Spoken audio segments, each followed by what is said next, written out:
हेमंत सोरेन के शपथ ग्रहण में इंडिया अलायंस का mega power show. Rahul Gandhi, Mallikarjun खड़गे, ममता बनर्जी, केजरीवाल, अखिलेश यादव समेत तमाम बड़े विपक्षी नेता शामिल हुए।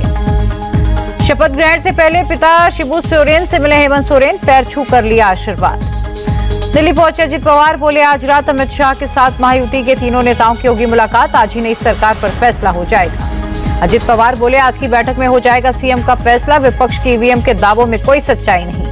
नागपुर में देवेंद्र फडणवीस के नाम पर लगे भाविक मुख्यमंत्री देवा भाऊ आधुनिक अभिमन्यु के पोस्टर। महाराष्ट्र विजय के वास्तुकार के रूप में दिखाए गए फडणवीस। महाविकास आघाड़ी से जल्द बाहर हो सकती है उद्धव की पार्टी, नगर निकाय चुनाव में अकेले चुनाव लड़ सकती है शिवसेना यूबीटी। एमवीए से बाहर निकलने के लिए उद्धव पर पार्टी नेताओं का दबाव। महाराष्ट्र में सीएम फेस को लेकर बीजेपी नेता सुधीर मुनगंटीवार का बयान, कहा फडणवीस बन सकते हैं राज्य के अगले मुख्यमंत्री, महायुति में सब कुछ ठीक है। सुधीर मुनगंटीवार ने कहा महायुति में सीएम पद को लेकर कोई भी बात नहीं, विपक्ष जो कह रहा वो पूरी तरह से गलत, शपथ ग्रहण में नहीं हो रही देरी। महाराष्ट्र चुनाव को लेकर कांग्रेस ने उठाए सवाल, नाना पटोले ने कहा चुनाव आयोग ने पारदर्शिता नहीं रखी।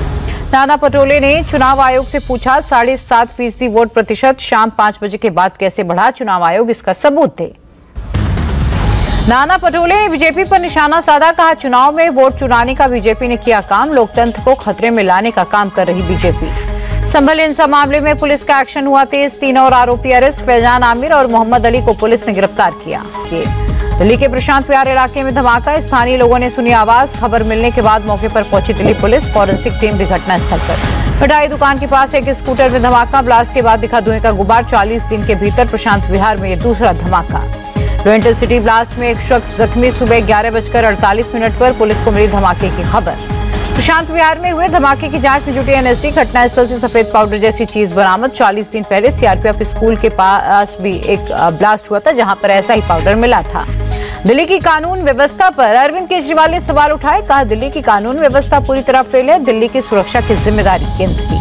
केजरीवाल बोले व्यापारियों को वसूली के फोन आ रहे, चारों तरफ महिलाओं के साथ छेड़खानी, मर्डर, गैंगरेप के मामले, दिल्ली की छवि खराब कर रही है केंद्र सरकार। केजरीवाल का सीधे गृह मंत्री अमित शाह पर अटैक, बोले दिल्ली की कानून व्यवस्था बनाने में अमित शाह फेल, केजरीवाल को मत रोकिए, क्राइम को रोकिए। दिल्ली एनसीआर में स्कूलों को छोड़ सोमवार तक लागू रहेगा ग्रैब 4, बढ़ते प्रदूषण के बीच सुप्रीम कोर्ट का आदेश। बांग्लादेश में इस्कॉन को बड़ी राहत, हाईकोर्ट का बैन लगाने से इंकार, कहा फिलहाल इस मामले में स्वतः संज्ञान लेने की जरूरत नहीं। इस्कॉन की हालिया गतिविधियों के संबंध में उठाए कदमों की जानकारी दे सरकार, हाईकोर्ट का अटॉर्नी जनरल को निर्देश।